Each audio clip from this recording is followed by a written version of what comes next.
नमस्कार, मैं प्रियंका और आप देख रहे हैं सबले बढ़िया। आइए नजर डालते हैं आज की मुख्य खबरों पर। मुख्यमंत्री भूपेश बघेल ने रमदा जलप्रपात में हुए हादसे पर गहरा दुख व्यक्त किया है। मुख्यमंत्री ने कोरिया कलेक्टर को रेस्क्यू ऑपरेशन पर लगातार नजर रखने के निर्देश दिए हैं। जानकारी के लिए बता दें कि बीते रविवार रमदा जलप्रपात में बैकुंठपुर मुख्यालय से लगभग 100 किलोमीटर दूर एक दुखद हादसा हुआ है, जिसे मध्य प्रदेश के सिंगरौली जिले के 7 लोग पानी में डूब गए, जिसमें से 2 को बाहर निकाल लिया गया है, जिन्हें अस्पताल भेजा गया है, जिनमें से 1 की मृत्यु हो चुकी है, दूसरे की हालत अभी सही है। शेष 5 लोगों की तलाश जारी है। सभी मध्य प्रदेश के निवासी हैं। पुलिस प्रशासन की टीम लगातार सर्चिंग कर रही है। इन लोगों के परिवार के साथ भी संपर्क कर लिया गया है। जानकारी के लिए बता दें कि रमदा जलप्रपात के बाहर बोर्ड में स्पष्ट चेतावनी लिखी है कि यहाँ नहाना सख्त मना है। मुख्यमंत्री भूपेश बघेल अखिल भारतीय महापौर परिषद के 91वें वार्षिक सम्मेलन में शामिल हुए। कार्यक्रम को संबोधित करते हुए मुख्यमंत्री ने कहा कि नगर निगमों में महापौर की भूमिका सबसे ज्यादा महत्वपूर्ण होती है। इसके साथ ही उन्होंने कहा कि महापौर अपने नगर निगमों को आर्थिक स्वावलंबी बनाने की दिशा में कार्य करें। इसके साथ ही उन्होंने कहा कि मुझे यह कहते हुए गर्व हुआ है कि छत्तीसगढ़ में भी हमारे महापौर ने बहुत उत्कृष्ट प्रदर्शन करते हुए राष्ट्र स्तर पर अनेक उपलब्धियां हासिल की हैं। मुख्यमंत्री भूपेश बघेल ने आगे कहा कि छत्तीसगढ़ में हमने नगर निकायों में एक बेहतर व्यवस्था के निर्माण किया है, ताकि लोगों को अपनी समस्याओं के समाधान के लिए भटकना ना पड़े। हमारी बोर्ड कार्यालय योजना के अंतर्गत वे अपने बोर्ड में ही शिकायत दर्ज करा सकते हैं और समाधान प्राप्त कर सकते हैं।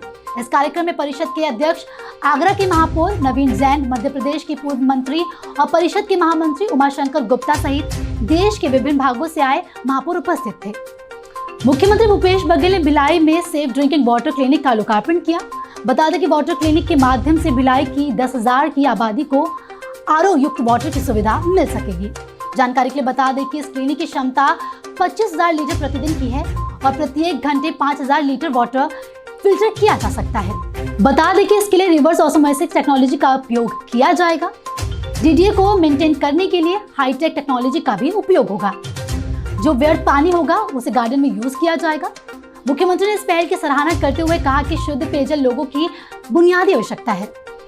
इस संबंध में नगरीय क्षेत्रों में सतत इंफ्रास्ट्रक्चर खड़े किए जा रहे हैं और इस दिशा में सेफ ड्रिंकिंग वाटर क्लिनिक जैसी पहल महत्वपूर्ण साबित होगी। इसका संचालन भारत सेवाश्रम संघ के द्वारा किया जा रहा है। मुख्यमंत्री भूपेश बघेल राष्ट्रीय अन्वेषण अभिकरण शाखा के रायपुर कार्यालय भवन के उद्घाटन समारोह के अवसर पर केंद्रीय गृह मंत्री अमित शाह के साथ मौजूद थे। मुख्यमंत्री ने समारोह में कहा कि केंद्रीय गृह मंत्री के सहयोग से छत्तीसगढ़ से नक्सलवाद को बहुत जल्द खत्म किया जा सकता है।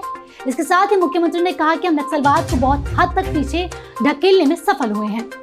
राष्ट्रीय अन्वेषण अभिकरण शाखा रायपुर के कार्यालय भवन का उद्घाटन करने पहुंचे केंद्रीय गृह मंत्री अमित शाह ने छत्तीसगढ़ के लोगों को पोला पर्व की बधाई दी और साथ ही नक्सलवाद पर नकलें कसने के लिए केंद्रीय गृह मंत्री अमित शाह ने कहा कि छत्तीसगढ़ सरकार के साथ मिलकर वो प्रदेश में वामपंथ उग्रवाद का खात्मा करेंगे। अपने उद्घाटन के अंत में उन्होंने छत्तीसगढ़ सरकार को धन्यवाद दिया। इस मौके पर मुख्यमंत्री भूपेश बघेल ने केंद्रीय गृह मंत्री को पोला पर्व की बधाई दी और साथ ही एक टुकड़ी भी भेंट की, जिसमें छत्तीसगढ़ संस्कृति की झलक और स्थानीय व्यंजन का समावेश था। 3 दिनों तक चलने वाले छत्तीसगढ़ के पारंपरिक तीज पोरा त्योहार की शुरुआत हो चुकी है। बहन बेटियां तीजा का त्योहार मनाने के लिए अपने मायके का रुख कर रही हैं। माता बहनों बेटियों के स्वागत के लिए मुख्यमंत्री निवास में भी आकर्षण सज्जा की गई है। पूरे प्रदेश से माताएं बहनें तीजा का उत्सव मनाने के लिए मुख्यमंत्री निवास में एकत्रित हो रही हैं। अभी के लिए इतना ही। जल्द लौटते हैं दूसरी खबरों के साथ। तब तक बने रहें सबले बढ़िया के साथ।